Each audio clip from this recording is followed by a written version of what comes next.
Hello. Welcome to the first episode in the interview series for my blog, The Cello Bug. My name is Byung-Yin Yu, and today I am joined with a fantastic cellist.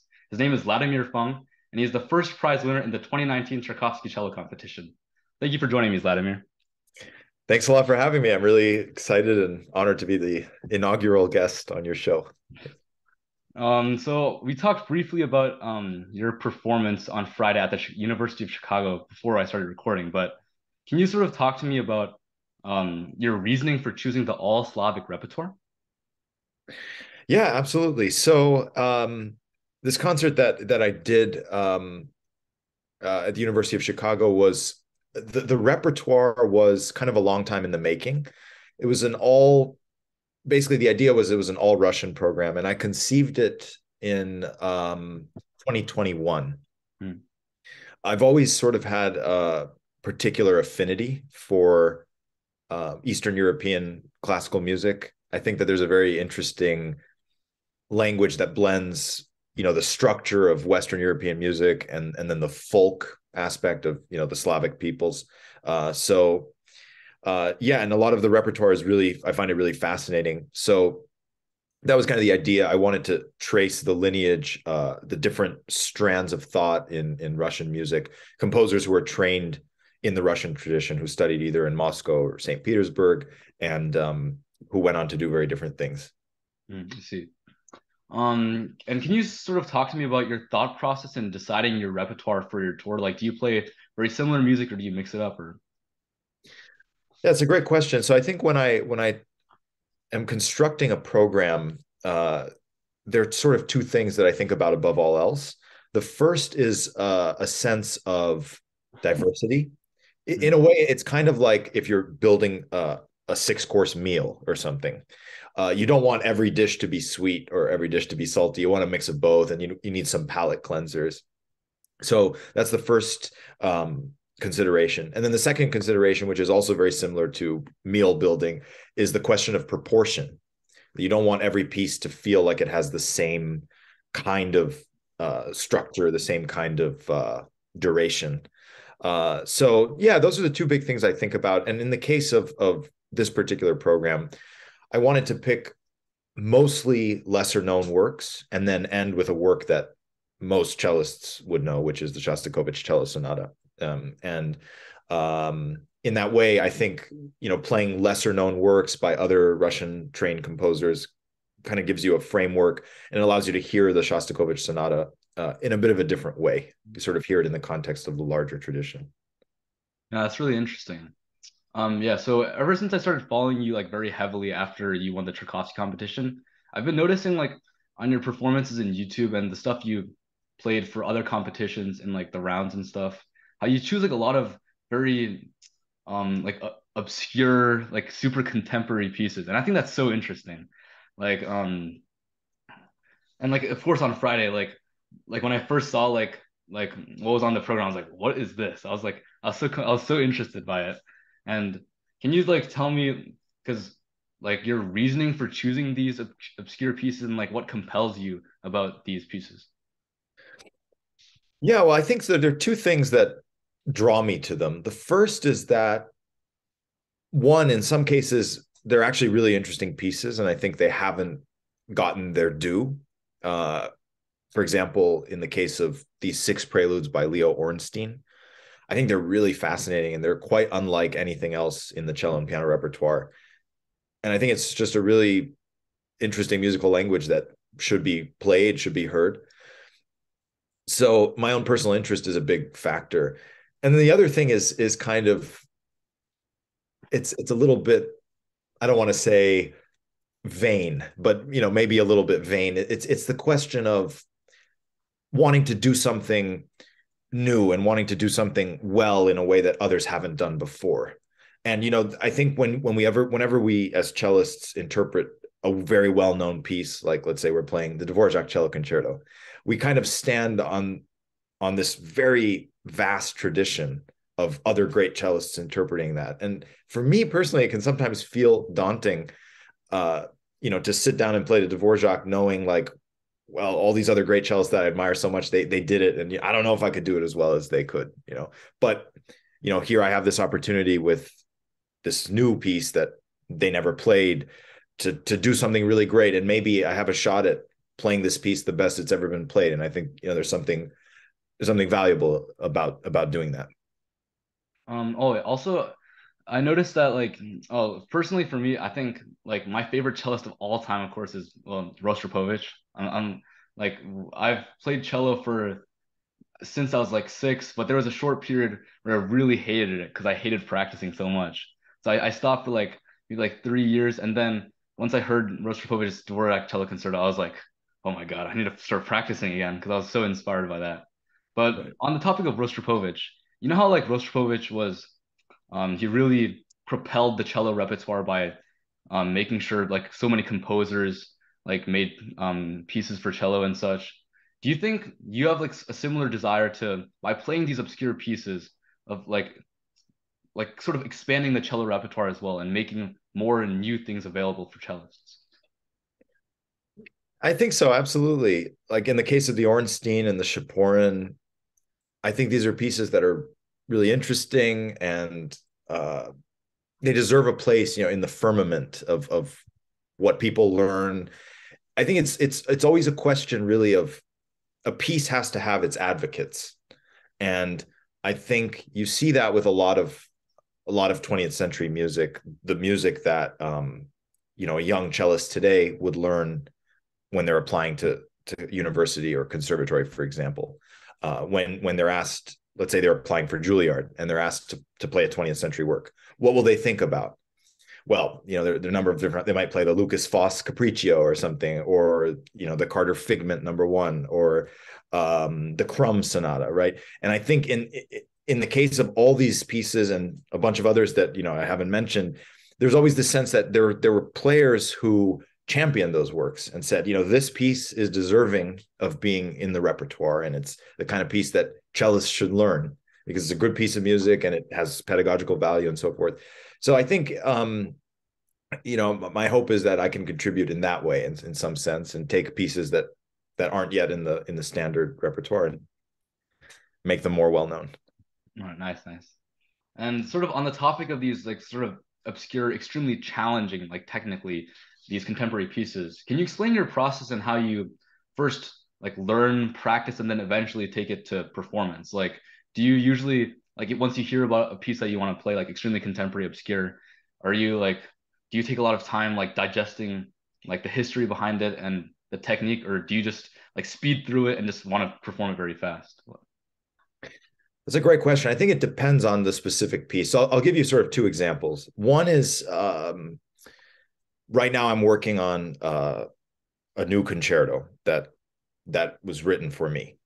So it's a new commission. There's no recording that exists. Recently received the score, and the process for that is different than anything else, right? Because you have nothing to work with except the text of the music. And for me, the first process, which is I think by far the most important, is to look at the part and figure out how you're going to play it technically. And for me, that means finding the best fingerings and the best bowings. Of course, those things can change as you start to see the comprehensive global scope of what you're doing, but you want to have a good basic starting point. And actually, I think Rostropovich said something to that effect. He said, once I have the right fingerings, I'm set. I can play it. I really do believe in that in a way, because if you have a good basis, you have something to build on. So that would be my process. And then, of course, I'd study the score and try to see how I'm fitting into the larger picture. But for me, the process is at first it's quite a technical one. I just want to be able to play the piece. I want to understand the rhythms, understand the textures, the indications that the composer is giving me as the performer. And then for other pieces, like let's say the Carter Figment #1. I remember when I learned that, there are a number of recordings that have been made, very good recordings actually. And for me, recording is a great way to learn a piece that you're unfamiliar with. Typically, I'll aim, depending on the timeline, but let's say I'm learning a piece that's 5 minutes long, like the Carter Figment. I'll try to listen to it 50 times or something in 2 or 3 weeks. So you're listening to it multiple times a day, and you just get a sense of the flow of the piece. You make sure you're not playing any wrong notes. You're uh, hearing the right things in terms of the intervals and following the dynamics, all these details that you can kind of just pick up on intuitively when you listen and study. I find that super valuable, and then that aids the process of the raw technical work. I see. And sort of on the topic of that, when you like approach a piece, whether it be something like the Dvorak cello concerto or something, a huge staple like the Bach cello suites as well. When you see those kinds of huge pieces, do you want to sort of abide by like a more conservative approach where you follow basically like the recordings of like Rostropovich and all the legends before, or do you try to make it more liberal and try to have your own interpretation to it? I think that's a great question, because I feel that there are times when it's clear that a performer is just doing something because they want to be different. And I think this is the difficult thing about, well, it's the difficult thing about life and the world in general, but also specifically about music. It's that most of the time, most of the people have it almost right.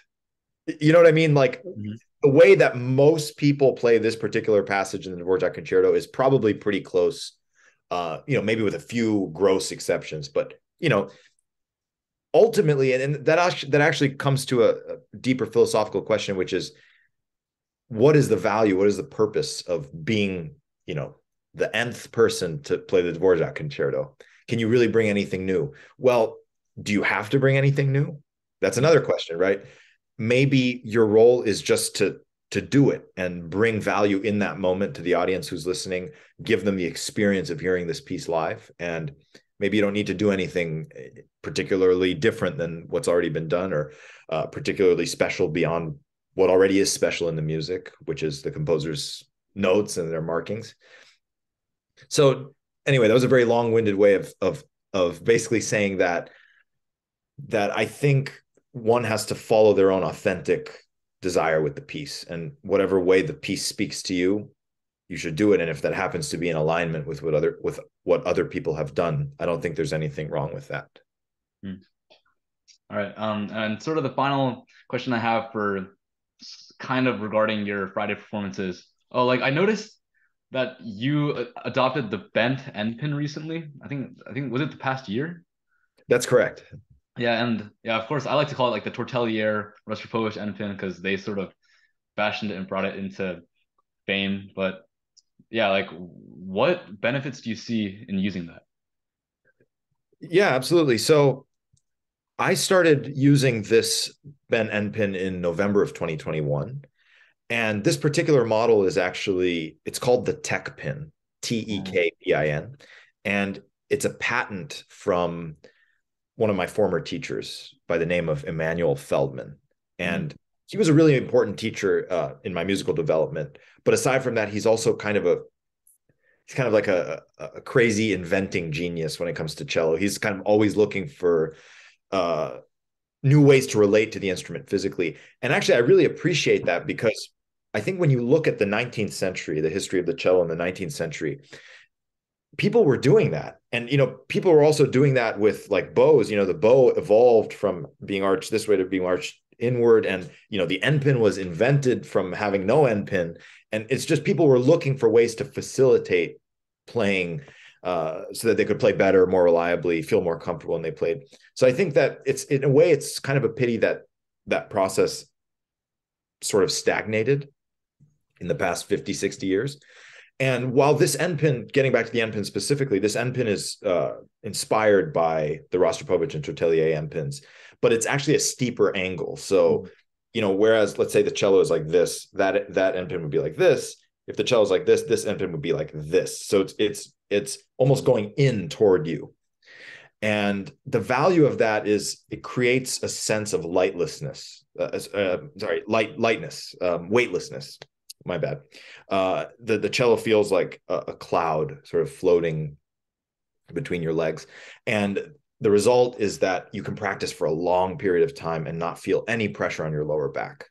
So now when I go back to, let's say I have to put my cello in the shop for repair or whatever, and they give me another cello with a straight end pin, if I practice on that, I instantly feel the soreness in my lower back because there's so much pressure coming from the straight end pin. Now, of course, it has its drawbacks too. What you gain in freedom and flexibility, you also lose a little bit in stability. So you have to, everything in life is a compromise, right? So you have to find the balance, what works for you. But I've found that the compromise is worth it because I feel really at ease and I feel like I can just sit the way I want to with this tech pin. Mm-hmm. And wait, when Rostropovich was talking about this end pin, I think I read before that he talked about how first, if you use this kind of slanted bent end pin, it's easier to use the weight of your arm and create like a larger sound through that. And I noticed, of course, your bow technique is incredible. Like it's insane. Like and you relax it so well. Do you think that aided you in relaxing it even more? Perhaps. I think that the fundamental, well, you bring up an interesting point because I remember the very first time that I ever heard about the bent end pin. This was my very first teacher. She was telling me that the reason why Rostropovich used the bent end pin, I don't actually know if this is true, but it's kind of interesting to think about, is that he wanted to imitate the physics of playing the violin. Because the Oh. idea is that, when the violin you play and the instrument's flat and the bow is like playing, on the instrument. And what's more is that you can control the leverage of the instrument by digging in here, but then also lifting here. So you have the contrary forces, and that's how you can play really, really loud without being very tight. On the cello, the problem is that we're at an angle, right? When we play with a straight end pin. So we're using gravity, which goes straight down, but it's not going into the instrument in the way that it would with the violin. So the idea was if you have the instrument flatter, then you have that same kind of physical relationship that the violin had. Again, I don't know if that's true, but it's interesting to think about. And going back to your question, I think that, I don't hold the cello that high, even with the bent end pin. I still kind of hold it the way that I learned how to hold it, which is pretty slanted. So in that sense, I don't think my bow technique has changed that much, but I still think of it sort of the way I did when I learned with a straight end pin. You kind of have to compensate and find the equivalent on the cello is when you're really trying to dig in, you kind of open up your chest, which pushes the instrument ever so slightly forward, whereas you're pushing down with the weight of your arm. So that creates slight contrary motion, but it's not exactly the same as this. Mm-hmm. Actually, one last short question on the bent end pin, but do you think it helped with like projection in large halls? Like I heard sometimes if you play it at like an angle, it like projects like outwards like this, like sort of how you mentioned. But do you think that it makes a difference? I haven't done enough specific testing to know exactly, but I think one thing that really does make a difference is when you play with a straight end pin, unless you're all the way like the maximum length, the end pin is still a little bit inside the cello. And that actually changes the acoustic quality of the resonance inside the body of the instrument. With the bent end pin, you're always taking it all the way out, and then you're kind of putting in this other crook. So the body of the cello is completely empty and the sound can resonate. And I think in that respect, it actually does help the resonance. Interesting. All right, so now I want to move to a little more technique questions, if that's okay with you. And Sure. so, all right, yeah, ever since I started watching you play on YouTube, I was like so fascinated about how like you relax so well. Like both your right and left hand is like almost perfectly relaxed. Like I've never seen you like unless like the piece demands it, like really like press into the bow to create sound. It's like yeah, it's so elegant when you play.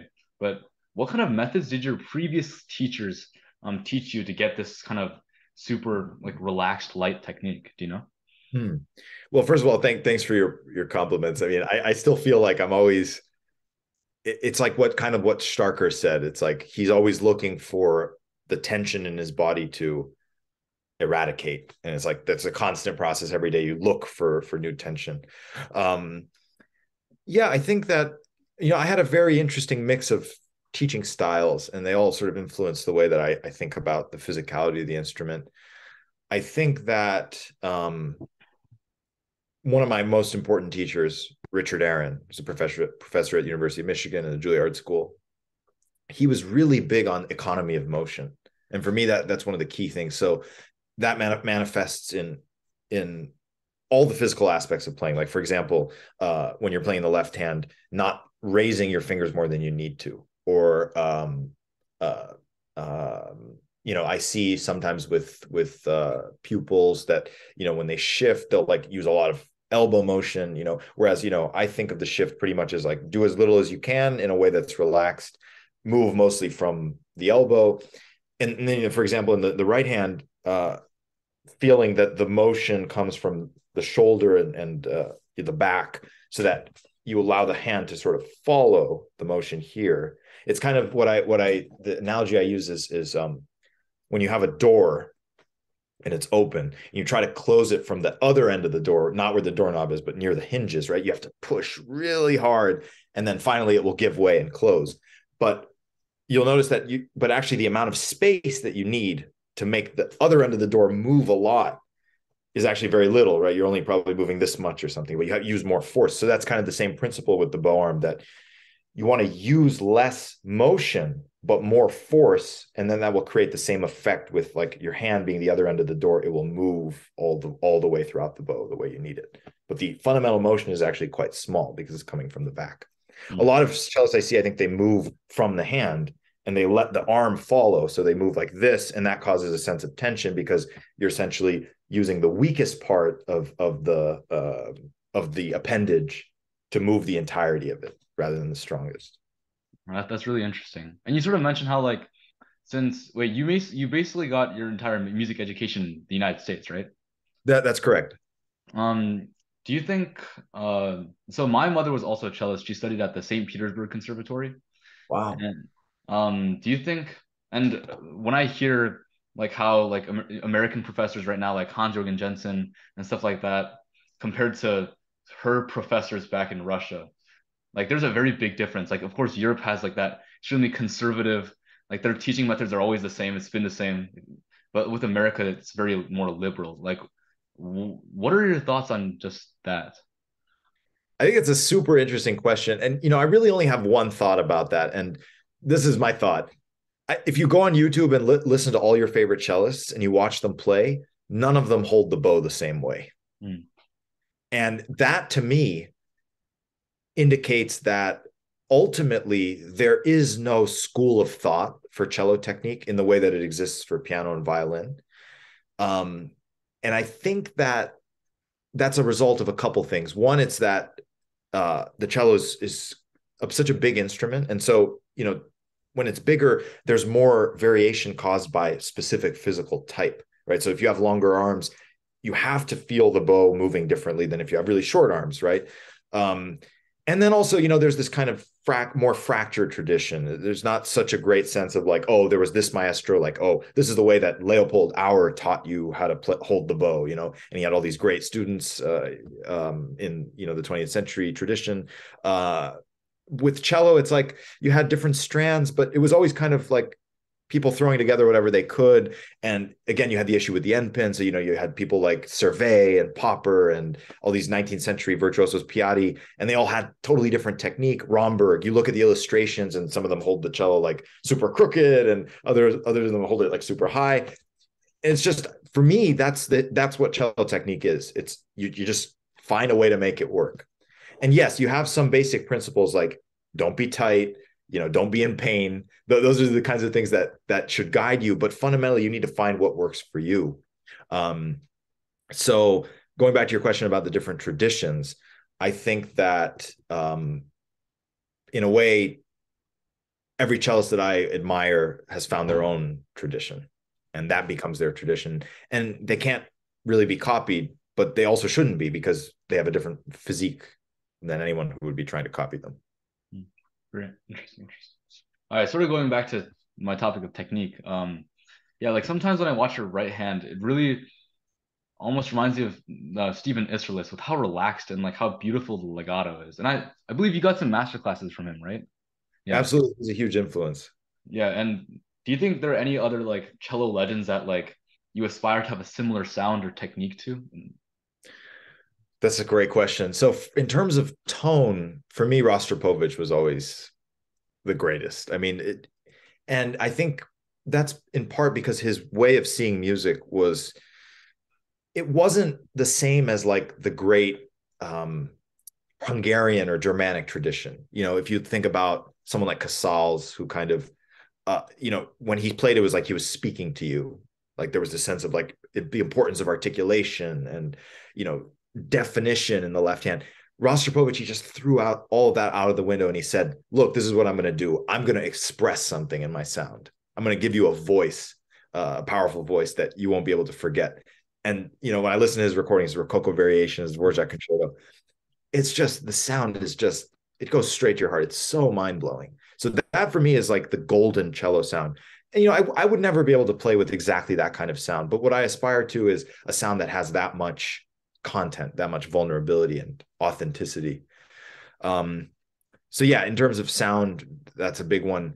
In terms of musical intelligence, Yo-Yo is someone who's been a huge influence on me. I think his strongest suit is that any piece he plays, he makes it work.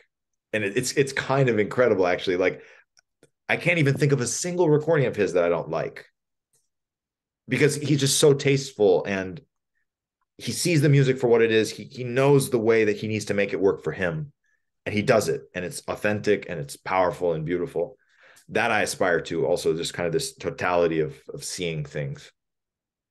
No, but when you mentioned Rostropovich's tone, like what I love most about Rostropovich, and what I think, like the reason why I think he's the greatest cellist of all time, is because of like the range of sound he has, with the forte being the loudest forte he could possibly imagine, like piercing through the symphony orchestra, to the pianissimo, like it's so beautiful and delicate, but it's like you can still hear it at like the back of the hall, and of right. course it's that incredible vibrato. But at the concert on Friday, I was like extremely surprised by like the range of sound that you had. Like with the forte, it was incredible, and like with the pianissimo, it was, man, it really touched me. It was so beautiful. So props to Very you. kind of you. Thank you so much. That's very kind of you.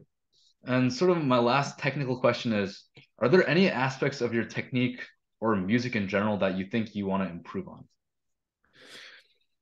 Absolutely. I feel like whenever you feel like you've gotten somewhere, there's always this next level to go. And for me right now, what I'm working on is, well, a number of things, but a big project for me has been my vibrato, Mm. because I feel like what I'm doing with my vibrato, I think it's good, but it doesn't have as big of a range as I would want. And I often kind of go on autopilot where I just am vibrating because it's a pleasant sound, but it's not really the sound that's expressing what I specifically want to say with the music. That's a big thing that I've been working on for a while. And then also just the ease of tone. I think since I'm so influenced by this kind of Rostropovich tradition with big sostenuto, big legato, sometimes in my playing I lack the sense of the spoken quality. And so I've been trying to work on that, learning from the great old masters, Feuermann, Casals, the way that they used articulation to express certain things. And then, of course, we're always working on economy of motion and tension, and being more free when we play, and working on, having your neck not be needlessly involved. And when you're playing fortissimo, it's very easy to kind of, but realizing that it really needs to come from here rather than from here. Yeah. So it's just a couple of things I'm working on. Yeah, wait. And when you mentioned your vibrato, I heard you sort of talk about your vibrato with the interview you did with Pablo Fernandez. Yeah, that was really interesting to watch as well. But for your vibrato, so then how would you go about improving it? Like, because you're at such a high level right now, then like like you said, you've been working on it for a while, but what do you do to improve?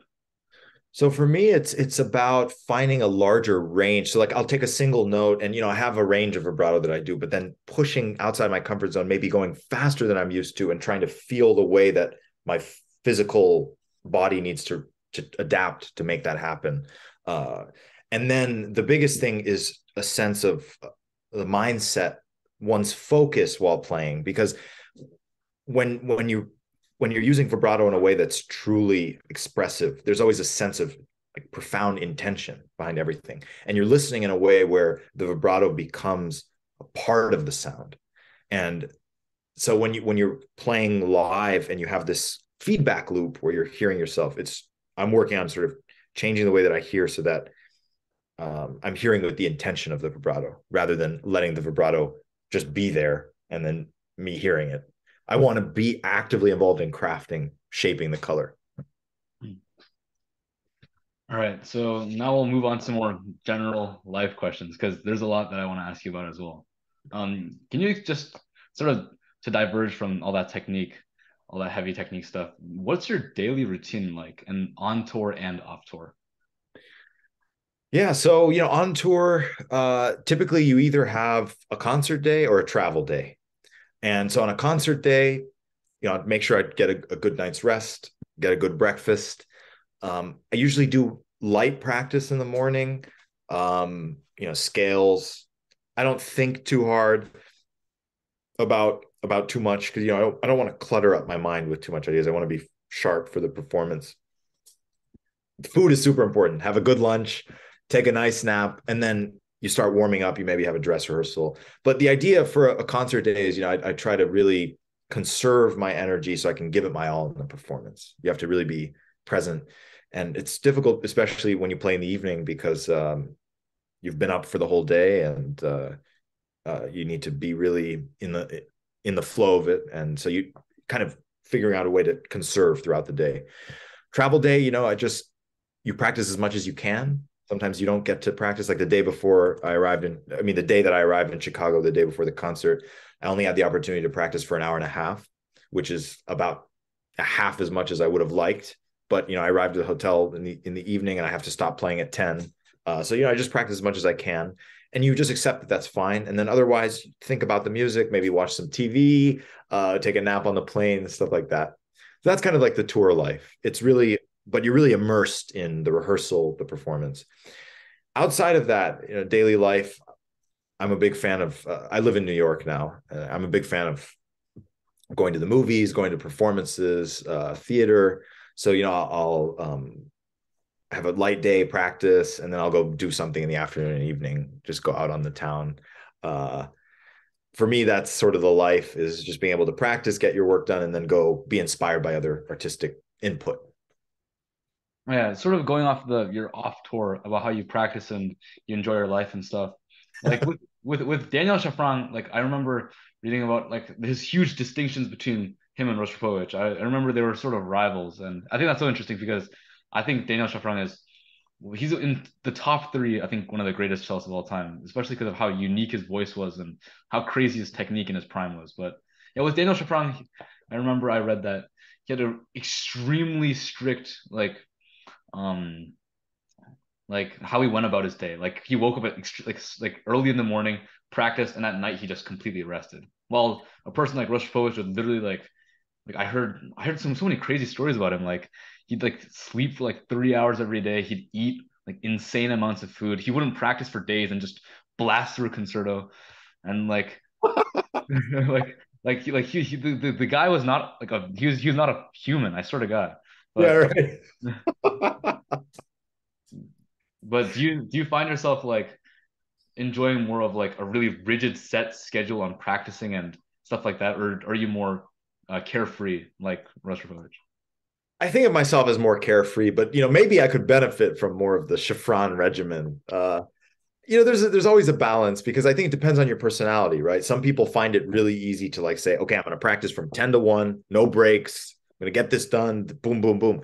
Other people, it's like they practice for 15 minutes and they're already thinking about something else. Like, oh, I wonder about that movie that I'm going to go see this afternoon. Let me do some research about, what this critic thought about it. Or, oh, I want to browse Twitter for a bit, or go on Reddit, or, it's like, there's so many things. And that's kind of my personality, right? So I think I could benefit from more regimen. But at the same time, I'd like to be fed with different sources of input, so even reading the news, or watching a YouTube video, if I get it sucked in, suddenly I'm watching Shafran, for example, and it's like interesting, I'm learning something new, that, or if he's playing a piece that I didn't know of, or stuff like that. So for me, I'm definitely more on the carefree side. Interesting. And besides music, are there other forms of art or just stuff generally in life that really inspire you? As I mentioned, cinema is a big source of inspiration in my life, and I think that there are two reasons for that. One is that I've always loved drama and narrative drama. So movies are, in many ways like that. But two, I think that the visual medium of image making is kind of the closest we have of an art form to the purity of music. because what it does is it connects artistically with you in a way that is non-linguistic. And like for example, when you see a camera pan through something, or when you see a camera frame a conversation, you're experiencing that moment in a way where you're taking in a sensory input about something that can't really be described in words in the same way that you could, if you're reading a novel or something, or even a painting. You look at a painting and you say, okay, the painting just is there. It's a farm, or it's a still life with fruit or whatever. Something about this kind of mystical essence in cinema I really love. I think it's very similar to music in that way. Yeah. Wait, what kind of films do you enjoy? I'm so curious. All sorts of things. Recently I'm a big fan of the crime genre. I like comedies a lot, especially like older comedies from the 1930s and 40s. Some international films, a lot of contemporary independent films. Yeah, I try to have broad taste. Yeah. And in those films, of course, do you appreciate films with like greater, like incredible scores, like Ennio Morricone, like all of his films, like the scores are like complete masterpieces. You know what I mean? Like, Yes, do you find yourself becoming like very inspired by the film music as well? absolutely. There's certain composers that are just fantastic. Nino Rota, Bernard Herrmann, who worked on a lot of the Hitchcock films. Just amazing scores. Uh, Incredibly beautiful stuff. And yeah, but for me that's kind of like an auxiliary thing. For me, the essence of the cinema is the visual. Mm. Even watching it without the sound, it's like it should be there. The story should be there. And this is more of a philosophical and a bit tougher of a question, I guess, but what do you think is the benefit of classical music in our society? That's an interesting question. I think that in a way, I'm going to get a little philosophical here because you asked me a philosophical question. In a way, this is the way I think about it. And I got this idea from a very interesting book that I read last year, um, about time management. In a way, asking like what the value is of classical music is similar to asking like what is the value of taking a walk in the morning. Mm. It doesn't really have any purpose aside from the fact that it exists and it's a good thing. Mm. Right. And I think that being able to acknowledge that in itself brings value in the world is powerful. And the other similarity that those two activities have is that there's no end, right? You could never one day in your life say, I'm done taking walks in the morning. I've become the best walker there is, there's no, how do you even measure that, right? Mm. You take a walk because it brings meaning. You love being in nature. You love hearing the birds chirping. You want to be exposed to the fresh air. You want inspiration. You want to move your body and feel like you're living in the world, right? You play music. You practice every day because you want to be inspired by the sounds and feel these deep feelings that only music can bring, right? But you can never say, okay, I'm done playing the cello, right? At the best, you can say, I've given up. It's like Leonardo da Vinci said, he said, art is never finished, only abandoned. Mm. And it's a great quote. So that's my philosophical answer. My pragmatic answer is that I think as long as classical music brings meaning to people, it will always have a place in our society. Mm. And as long as there are people who will show up for concerts and feel enriched by the experience of seeing a live performance, it will have meaning for us. Okay. And I just want to ask you once more, who would you say are your musical and cellistic heroes? And like what aspect of them do you admire the most? And is there anything from their career that you'd like to replicate in yours? Hmm. So Rostropovich is a huge one. He's actually the reason I became a cellist. I Mm. remember hearing his recording of the first Shostakovich concerto. I'll never forget the day I was like, oh my goodness, what is this? It's so amazing. The playing was so powerful. And it's like, I'll never forget the first time I heard that. Yo-Yo Ma, of course, he's someone, as I mentioned, profound musical intelligence, generosity of spirit, I just love him and admire him in so many different ways. And phenomenal cellist, obviously. Mm. Stephen Isserlis is a huge influence. His sort of staunch passion for being true to the score and finding musical truth, very, very interesting and inspiring. He's also an incredible interpreter of all sorts of different types of music. From the older generation, a cellist that I think deserves more appreciation is Gaspar Casado. Most Mm. people know him from his suite, which is a great piece, right?